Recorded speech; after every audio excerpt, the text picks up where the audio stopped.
उत्तर प्रदेश की राजनीति में 2027 विधानसभा चुनाव को लेकर तैयारियां अभी से तेज होती दिखाई दे रही हैं। इसी सिलसिले में लखनऊ में बीजेपी के राष्ट्रीय अध्यक्ष नितिन नवीन ने एनडीए के सहयोगी दलों के साथ अहम बैठक की।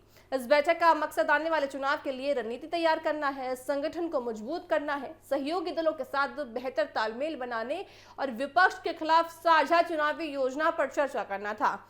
बैठक में कई सहयोगी दलों के नेता शामिल हुए और माना यह जा रहा है कि सीट शेयरिंग से लेकर बूथ स्तर तक की तैयारियों पर विस्तार से विचार हुआ है। इस बैठक से पहले उत्तर प्रदेश सरकार में मंत्री और सुहेलदेव भारतीय समाज पार्टी के अध्यक्ष ओम प्रकाश राजभर ने एक बयान जो है पूरी तरह से चर्चा का विषय बन गया है। मीडिया से बातचीत के दौरान उन्होंने कहा कि एनडीए का लक्ष्य 2027 के चुनाव में समाजवादी पार्टी को हराना है। उन्होंने कहा कि सभी सहयोगी दल एकजुट होकर चुनाव लड़ने और पूरी ताकत के साथ मैदान में उतरेंगे।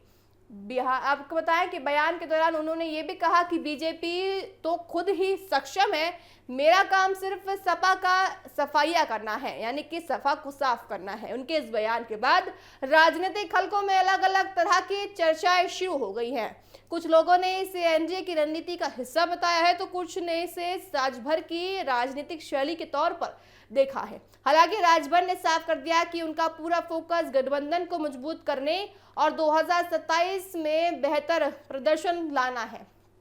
दूसरी ओर बीजेपी अपने संगठन को चुनाव से काफी पहले सक्रिय करने में जुटी हुई है। पार्टी नेतृत्व लगातार प्रदेश के नेताओं, जिला अध्यक्षों और संगठन के पदाधिकारियों के साथ बैठक कर रहा है ताकि हर स्तर पर चुनावी तैयारियों में समीक्षा की जा सके।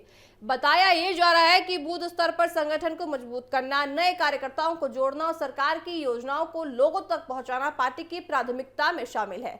बैठक में सहयोगी दलों के नेताओं ने अपनी अपनी सुझाव रखे और चुनाव में बेहतर तालमेल की चर्चा की है। माना यह जा रहा है कि आने वाले समय में सीटों के बंटवारे और संयुक्त चुनाव अभियान को लेकर भी कई तरह की बातचीत सामने आ सकती है।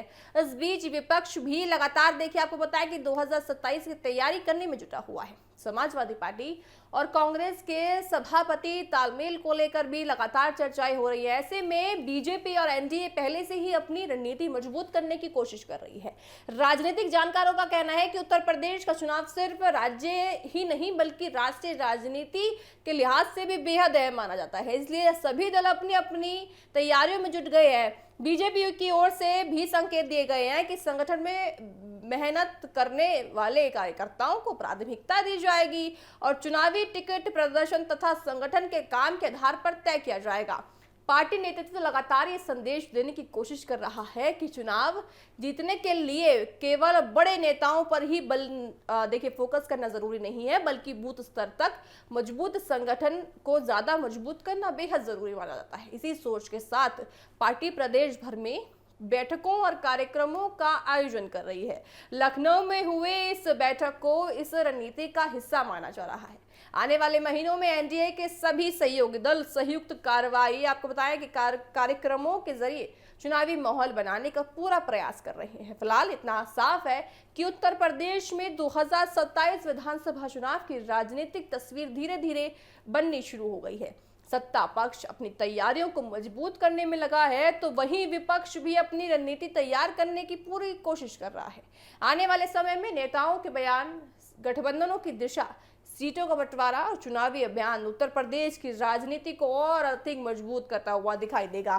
फिलहाल लखनऊ में हुए ये बैठक और ओम प्रकाश राजभर का बयान दोनों ही प्रदेश की राजनीति में चर्चा का मुख्य विषय बना हुआ है। आपको बताएं कि जिस तरह से अब उत्तर प्रदेश में विधानसभा चुनाव आने हैं तो उत्तर प्रदेश में विधानसभा चुनावों को बहुत ज्यादा मद्देनजर रखा गया। विपक्ष हो सरकार हो दोनों ही पूरा प्रयास कर रहे हैं कि किस तरह से अपनी सीट को हासिल कर सके और सभी दलों को एक साथ लेकर सके और साथ ही सभी दलों को एक साथ लेकर जनता का विश्वास देखिए या जीत सके। चाहे विपक्ष की बात करें, चाहे हम सरकार की बात करें, दोनों ही पूरी तरह से प्रयास कर रहे हैं। चाहे सहयोगी दलों की बात करें, पूरा प्रयास देखिए ये सब कर रहे हैं कि आने वाले महीनों में जिस तरह से विधानसभा चुनाव नजदीक आते जा रहे हैं उत्तर प्रदेश के, तो उत्तर प्रदेश में अपनी मजबूती और ज्यादा मजबूतता के साथ रख सके और ज्यादा से ज्यादा सीट अपनी हासिल कर सके और जनता का समर्थन भी अपने साथ ले सके।